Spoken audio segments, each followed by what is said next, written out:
ಈಗ ಇವರು ಕಲಬುರ್ಗಿಗೆ ಬರ್ತಾ ಇದಾರಲ್ಲ, ಇದಕ್ಕೆಲ್ಲ ಉತ್ತರ ಕೊಟ್ಟು ಬರಲಿ. ಮಣಿಕಂಠ ರಾಠೋಡ್ ನಾನು ಅವ್ರ ಪಾರ್ಟಿನಲ್ಲಿ ಇದನ್ನ ಇಲ್ಲ, IPL ದಂಧೆ ಯಾರು ನಡೆಸ್ತಾ ಇರೋದು, ಅವ್ರ ಕೇಸ್ ಏನಾಗ್ತಾ ಇವೆ. ಮತ್ತು ನನಗೆ BJP ಅವರು ನೋಡಿದ್ರೆ ಯಾಕೆ ನನಗೆ ಅಯ್ಯೋ ಅನಿಸ್ತದೆ ಅಂದರೆ, ಪಾಪ ಕಲಬುರ್ಗಿನಲ್ಲಿರ್ಬೋದು, ಇಲ್ಲಿರ್ಬೋದು, ಈ ಡ್ರಾಮಾ ಸೇನೆಗಳನ್ನು ಮುಂದೆ ಮಾಡಿಬಿಟ್ಟು ಅಂಥ ಅಧ್ಯಕ್ಷರಿಗೆ ಮುಂದೆ ಮಾಡಿಬಿಟ್ಟು ಇವ್ರು ರಾಜಕೀಯ ಮಾಡ್ತಾ ಇದ್ದಾರೆ. ಇವರಲ್ಲಿ ಯಾವುದೇ ರೀತಿಯಾದಂಥ ಸಾಮರ್ಥ್ಯ ಇಲ್ಲ ಅಂತ ಭಾಳ ಎದ್ದು ಕಾಣುತ್ತೆ ನೋಡಿ.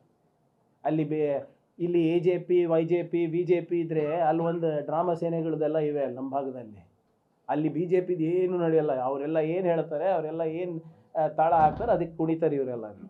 ಸೊ ಆದ್ದರಿಂದ ನಾನು ಮತ್ತೊಮ್ಮೆ ಹೇಳ್ತಾ ಇದ್ದೀನಿ, ಇನ್ನೂ ಕೆಲವು ದಾಖಲೆಗಳು ಬರ್ತವೆ ಹೊರಗಡೆ, ಬಂದಾಗ ತನಿಖೆನೂ ಆಗಲಿ.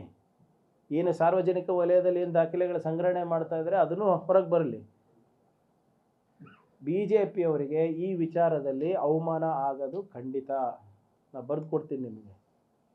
ಈಗ 1 ವಾರ ಆಗ್ತಾ ಬಂತು, ಯಾವುದೇ ರೀತಿಯಾದಂಥ ಒಂದು ದಾಖಲೆ ಕೊಟ್ಟಿಲ್ಲ, ಪುರಾವೆ ಕೊಟ್ಟಿಲ್ಲ, ಬರೇ ಮೀಡಿಯಾ ಮುಂದೆ ಬಂದು ಮಾತಾಡೋದೇ ಹೊರತು ಒಂದು ಅವ್ರ ಹತ್ರ ದಾಖಲೆಗಳಿಲ್ಲ. ನಾವು ದಾಖಲೆಗಳನ್ನು ನಾವು ಕೊಡ್ತಾ ಇದ್ದೀವಿ. ನಾನು ಹೇಳ್ತಾ ಇದ್ದೀನಲ್ಲ, ಇದರಿಂದ ಅವರಿಗೆ ಇನ್ನೂ ಹೆಚ್ಚು ಅವಮಾನ ಆಗೋದು ಹೊರತು ಇದರಿಂದ ಯಾವುದೇ ರೀತಿಗೆ ಸರ್ಕಾರಕ್ಕೆ ಇದು ಮಾಡಲ್ಲ.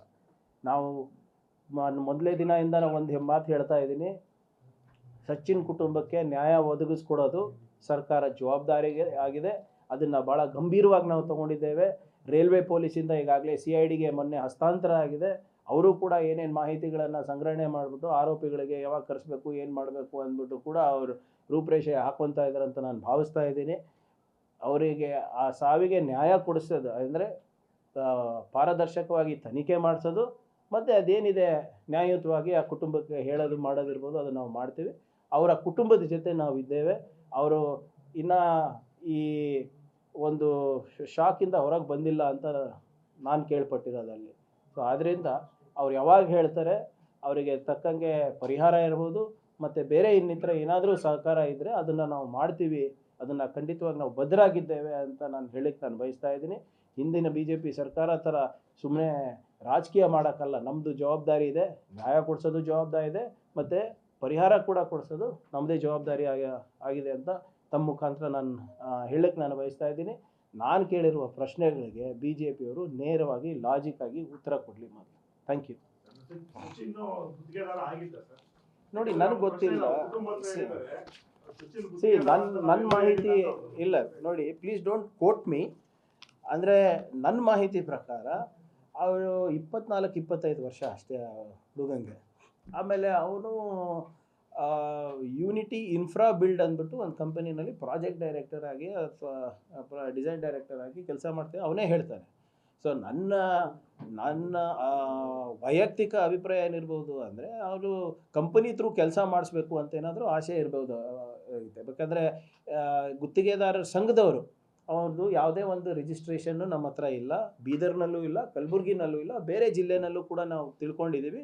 ನಮ್ಮಲ್ಲಿ ಅವ್ನು ನೋಂದಣಿ ಆಗಿಲ್ಲ ಅಂತಲೇ ಅವರೇ ಸ್ಪಷ್ಟವಾಗಿ ಹೇಳಿದ್ದಾರೆ. ಸೊ ಯಾರು ಗುತ್ತಿಗೆದಾರರು, ಕ್ಲಾಸ್ 3 ಯಾರು, ಕ್ಲಾಸ್ 2 ಯಾರು, ಕ್ಲಾಸ್ 1 ಯಾರು ನಮಗೆ ಗೊತ್ತಾಗೋದಿಲ್ಲ ಅಲ್ಲ, until and unless they are doing some work. So ಅದಾಗಲೇ ಸ್ಪಷ್ಟವಾಗಿ ಗುತ್ತಿಗೆದಾರ ಸಂಘ ಹೇಳಿದ್ದಾರೆ. ಈಗ BJP ಹೋರಾಟ ಅಥವಾ ಹೇಳಿಕೆ ತಮ್ಮನ್ನೇನಾದರೂ ರಾಜಕೀಯವಾಗಿ ವಿಚಲಿತರನ್ನಾಗಿ ಮಾಡಿದ್ದೀರಾ ಅಥವಾ ತಾವು ಅನಿಸುತ್ತಾ ನಾನು ವಿಚಲಿತನಾಗಿದ್ದೇನೆ ಅಂತ? ಇಲ್ಲೇ ಕೂತಿದ್ದೀನಲ್ಲ, ನಾನು ಇಲ್ಲೇ ಕೂತ್ಬಿಟ್ಟು ನೇರವಾಗಿ ಅವರಿಗೆ ಪ್ರಶ್ನೆ ಕೇಳ್ತಾ ಇದ್ದೀನಲ್ಲ. ನಾನು ಹೇಳ್ತಾ ಇದ್ದೀನಲ್ಲ, ಮಾರ್ಕ್ ಮೈ ವರ್ಡ್ಸ್, ಇದರಿಂದ ನಮಗೇನು ವಿಚಲಿತ ಆಗೋದಿಲ್ಲ, ಸರ್ಕಾರಕ್ಕೆ ಏನಾಗೋದಿಲ್ಲ, ಇವ್ರಿಗೆ ಅವಮಾನ ಆಗುತ್ತೆ. ಇನ್ನೂ ಒಂದು 4-5 ದಿನ ಕೊಡಿ, ಎಲ್ಲ ಬರುತ್ತಲ್ಲ ಆಚೆ. ಈಗ ನೋಡಿ, ಯಾರೋ ಇಬ್ಬರು ವ್ಯವಹಾರವನ್ನು ತಂದು ಸರ್ಕಾರಕ್ಕೆ ಹಾಕಿದ್ರೆ, ಈಗ ಇವ್ರ ಆರೋಪಿಗಳು ಏನು ಹೇಳೋದು, ನಮಗೆ EMD ಬೇಕಾಗಿ, ಅವ್ರಿಗೆ EMD ಬೇಕಾಗಿತ್ತು ಅಂತೆ, ಅದಕ್ಕೆ ನಾವು ದುಡ್ಡು ಕೇಳಿದ್ರೆ ನಾವು ಟ್ರಾನ್ಸ್ಫರ್ ಮಾಡಿದ್ವಿ. ಇಟ್ಸ್ ಅ ಲೀಗಲ್ ಟ್ರಾನ್ಸಾಕ್ಷನ್ ಅಲ್ವಾ, ಇಟ್ಸ್ ಅ ಬ್ಯಾಂಕಿಂಗ್ ಟ್ರಾನ್ಸಾಕ್ಷನ್.